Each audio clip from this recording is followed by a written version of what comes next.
جو لوگ اس دنیا سے رخصت ہوتے ہیں، چاہے وہ کسی بھی مہینے میں رخصت ہوں، تو ان کی روحوں کو دو مقام میں رکھا جاتا ہے، ایک تو علیین اور دوسرا سجین۔ اگر کوئی روح یعنی اچھا آدمی تھا، نیک تھا، متقی تھا، تو جب تک اس کا غسل ہوتا ہے، کفن دفن ہوتا ہے، قبر میں لے جانے تک اس کی روح کو علیین میں رکھ دیا جاتا ہے۔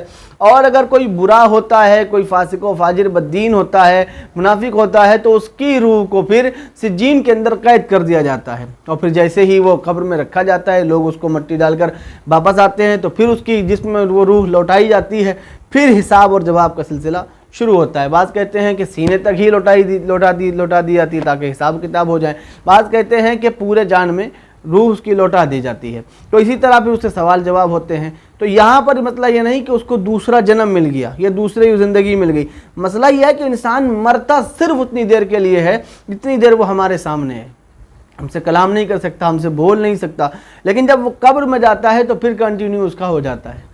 اب یہ تھا کہ یہ زندگی تھی، یہ دنیا کی زندگی تھی، اب وہ برزخ کی زندگی ہو گئی۔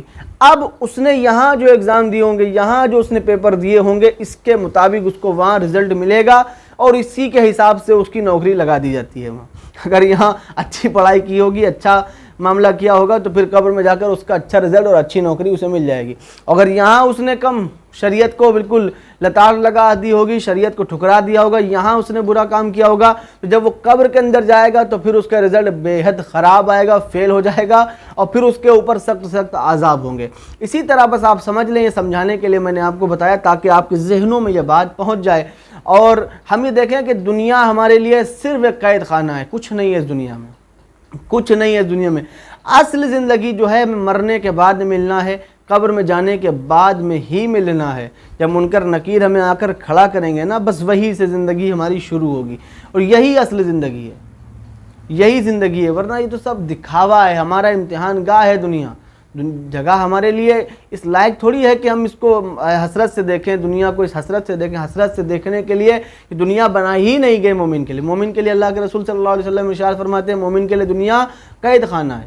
اب اس کو کوئی حسرت سے دیکھے، محبت سے دیکھے، پیار سے دیکھے، دولت کی نگاہ سے دیکھے تو بیکار ہے۔ بڑے بڑے بادشاہ سکندر جیسے اس کو حسرت سے دیکھتے تھے، چلے گئے، بڑے بڑے چلے گئے۔ آپ کے پاس تمام ایسی مثالیں موجود ہیں، اور پھر آپ خود ایک مثال ہو اس کی کہ ہمیں معلوم نہیں ہے کہ ہمیں جانا ہے اس دنیا سے، کتنا کما لو، کتنا بنا لو، کچھ بھی کر لو، ہمیں ایک نہ ایک دن اس دنیا سے جانا ہی جانا ہے۔ تو اس لیے ہمیں چاہیے کہ ہم اپنے پروردگار سے خوب توبہ کریں، اللہ تبارک و تعالیٰ سے معافی مانگیں، اپنے گناہوں کی معافی مانگیں، تاکہ ہمارا پروردگار ہمیں معاف فرما دے۔ السلام علیکم ورحمۃ اللہ تعالیٰ وبرکاتہ۔